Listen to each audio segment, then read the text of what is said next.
Étymologie avec Jean-Charles Pamphile. Étymologie. Ezote savent ça. Avec Jean-Charles Pamphile. Le saviez-vous? Étymologie avec Jean-Charles Pamphile. Ezote savent ça. Étymologie. Étymologie. Merci de me retrouver pour notre émission Étymologie. Étymologie. Sur les tonnes de Balbaoual, faut écouter Jean-Charles Pamphile. Ah, moi pichonné, mon Dieu. Moi pichonné pour ça, il fait moyen. Pichonné. Ne vous êtes-vous jamais demandé d'où vient le mot pichonné? Vous souvenez-vous de ces petits rapporteurs à l'école qui se plaignaient à l'instituteur en lui disant « Monsieur, un tel m'a pichonné ». L'instituteur lui répondait « On ne dit pas pichonné, on dit pincer ». Voyez-vous, au départ, nous avons été induits en erreur sur la bonne traduction de ce mot. Contrairement à une idée reçue, le mot pichonné, qui relève de la pureté du créole martiniquais, ne peut pas être traduit par pincer en français. Pincer, c'est pincer. En fait, aussi étrange que cela puisse vous paraître, le mot pichonné remonte au temps de l'esclavage. L'esclave qui avait commis de faute était, par représailles, poinçonné selon la gravité de sa faute. Oui, avec cette sorte de pince qui servait à poinçonner.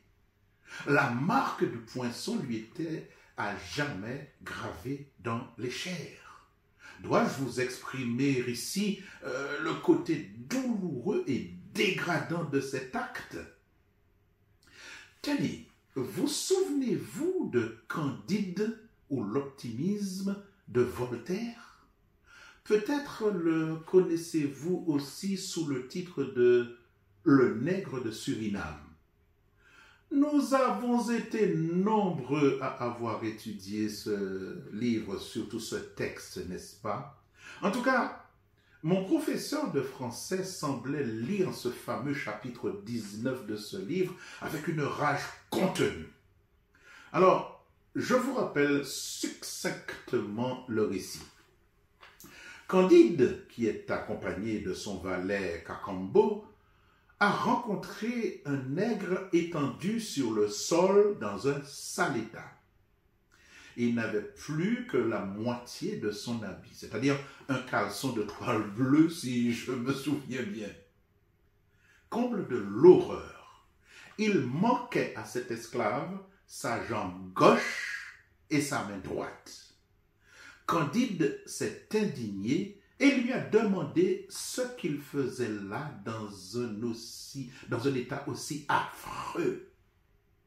L'esclave lui a simplement répondu « J'attends mon maître ». Candide lui dit « Mais c'est monsieur Van der Dendur qui t'a traité ainsi ?» « Oui, monsieur », lui a répondu le pauvre bougre. « C'est l'usage. On nous donne un caleçon de toile pour tout vêtement 2 fois l'année. Quand nous travaillons aux sucreries et que la meule nous attrape le doigt, on nous coupe la main. Quand nous voulons nous enfuir, on nous coupe la jambe.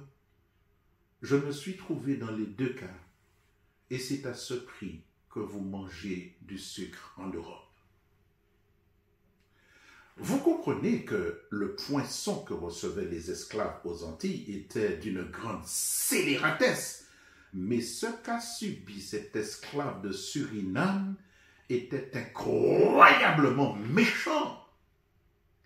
Toujours est-il que, dans les 2 cas, ces esclaves étaient marqués dans leur chair. Au nombre de marques de poinçon que portait un esclave, on pouvait connaître le degré de sa rébellion. Alors, tout cela ne nous dit pas d'où vient le fameux mot « pichonner ». Eh bien, les esclaves, ne parvenant pas à prononcer le mot « poinçonner », disaient « pinçonner » tout simplement. Et par évolution de la langue créole martiniquaise, ce mot a fini par prendre la forme et l'appellation définitive que nous lui connaissons aujourd'hui. Je veux dire en cela, pichonner. Dès lors, par analogie et toujours en créole martiniquais, le mot pichonner a été associé à pincer. Pourquoi? Parce qu'on fait le geste d'un pincement pour imiter le poinçonnement. Si. Lorsque vous pichonnez quelqu'un, vous utilisez le pouce et l'index pour lui emprisonner la partie charnue où vous souhaitez lui faire mal. Selon votre degré de scélératesse, vous lui laissez votre marque afin qu'il s'en souvienne, n'est-ce pas? Vous le pichonnez. Pichonner se traduit donc par poinçonner et non par pincer. Oh, vous savez, qui eût pu dire que pichonner avait une telle ramification? En tout cas, c'est l'explication que je vous ai portée aujourd'hui. J'espère qu'elle vous a convaincu. À bientôt pour un autre mot que vous connaissez très certainement, un mot d'antan. Et n'oubliez pas de vous abonner à notre chaîne pour recevoir nos rubriques. Ce faisant, incitez les autres à en faire de même. Parce que à quoi servirait que qu'on exécute ce travail si personne ne nous regarde? Allez, Adam on dot soleil spéradier et si zotlé. C'était Étymologie avec Étymologie. Jean-Charles Pamphile. C'était Avec Jean-Charles Pamphile. Étymologie.